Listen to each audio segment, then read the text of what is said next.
Welcome back. You're watching Storyboard. Kantar Group is undergoing a lot of changes, the biggest being regrouping of all its research entities under one roof. Eric Salama, CEO Kantar, speaks to Storyboard editor Anant Rangaswamy about the new Kantar, their renewed strategies and the challenges they are facing in today's market. Let's hear the full conversation.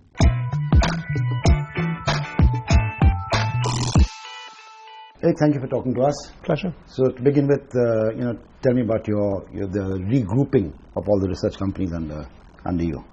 Well, we've launched something called Kantar First this year, and that was really aimed at abolishing all of the silos within Kantar. Right. So we've kept all of our brands. Right. In a market like India, we've kept IMRB and TNS and World Panel and Millward Brown, but we've abolished all of the silos. Right.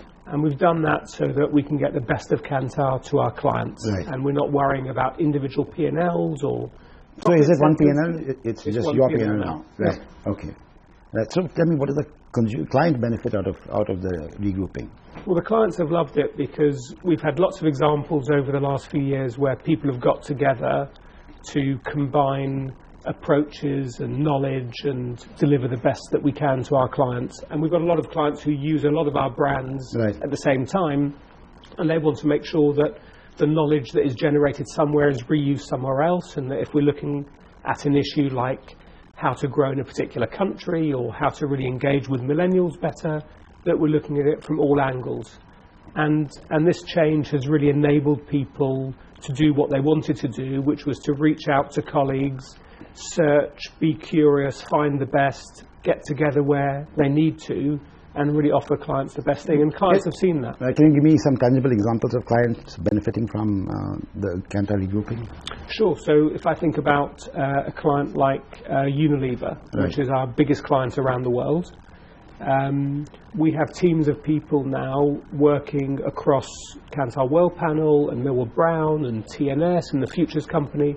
So we look at something like the future of their food categories and how does health change the way that they need to approach food, what kind of platforms should they be building their food propositions on and their innovations. And we'll be looking at that, and we'll taking the thinking and the people from Millward Brown who are testing all of the advertising, and the people from Kantar World Panel who are understanding what people are actually buying and what some of the dynamics are in terms of some of those purchase behaviours.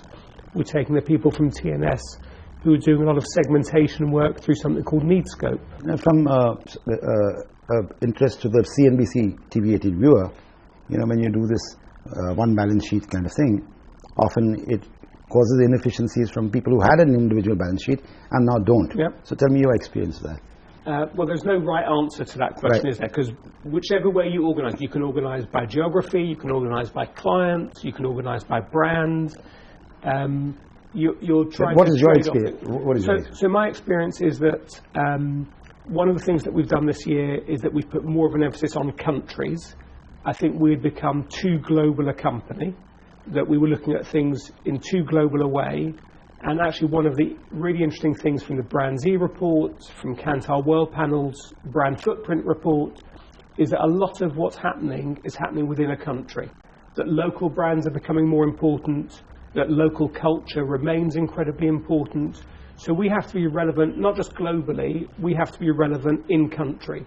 So part of our reorganisation is saying we want closer connections within a given market, like India or the UK or China, wherever it may be. So we've reorganised partly to address that. And to your question, there's always people who worry about their individual contribution, and you can go from saying, I'm just going to measure you and your individual contribution, that's all that matters, right the way through to the only thing that matters is the company. Right.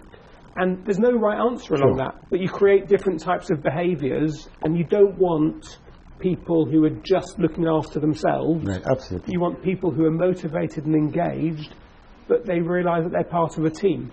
Okay, right. Eric, now since we're talking about India, and your report now.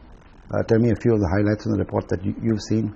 And you spoke about how there was a need to go less global and more into a country. You've come into India, so what do you see in India which you don't see anywhere else in the world, or which is stand out? I think that we've seen the value of brands in India continuing to increase. We've seen premium brands coming to the fore a lot more. And in some other markets, actually, we've seen the reverse. We've seen premium brands coming under pressure as people have looked for more value and as the economic situation has made people downtrade. So in India, we've seen premium continue to do well. And like we've seen in other countries like Indonesia and China, we've also seen that local brands and local culture are really incredibly important. I was watching TV this morning, and I think it was on CNBC. You're okay? You're still okay? Yeah. And I saw an ad from Lufthansa, Right. and the tagline at the end was, "We're more Indian than you think." Now, isn't that interesting? Because a few years ago, Lufthansa would have tried to portray itself as more German aspirational and German, and trying to appeal to people in India by saying, you can be German. No one's going to do that, Right. because people are proud of their culture, proud of their country. And so a global brand like Lufthansa is having to think about, how does it appear to be more Indian? Right. And we've obviously seen some incredible growth from local Indian brands. And if you talk to a lot of our multinational clients, their biggest competition in countries like India and Indonesia and China is not other multinationals, it's the local brands who are faster, more agile, more connected with local culture. Right. I just went through your report, so you see a lot of newish Indian brands there. So what do you think is the future for Indian brands vis-a-vis the Unilevers of the world? Well, I think you're going to get a coexistence. Right. You have some brands that do very well in our report, like Horlicks, for example. Right. Now, Horlicks is a global brand owned by GSK, but its strongest market in the world is India. Right. And nowhere else in the world does Horlicks have the kind of connection with consumers that it has in India. Right. So it's not just about, is it an indigenous local brand or is it a global brand? It's also about the connections that those brands make in a particular country.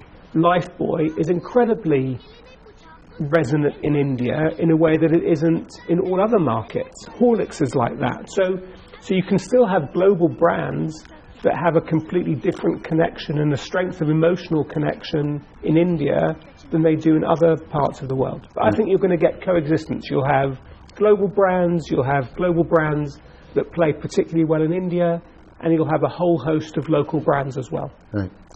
So Eric, now we jump from all this to measurement, television measurement, and you promised you wouldn't ask about that. But you said you'd talk about it. So what is your view on the state of measurement here? Well, but we can't just think about TV anymore, because Right. when we think about TV in India and in every other part of the world, we need to think about TV content and all of the platforms that it's consumed on. Correct. And we need to think about other content which isn't viewed on TV. So I think Sure. the concept of TV is changing everywhere. But in terms of our relationship with BARC, I think we're now in a good place. Right. We've agreed how we're working, and we've agreed what we're doing around providing all of the ad expenditure data to the broadcasters. Right. The meters have all moved over. They're rebuilding the sample. We've got a bigger sample in India.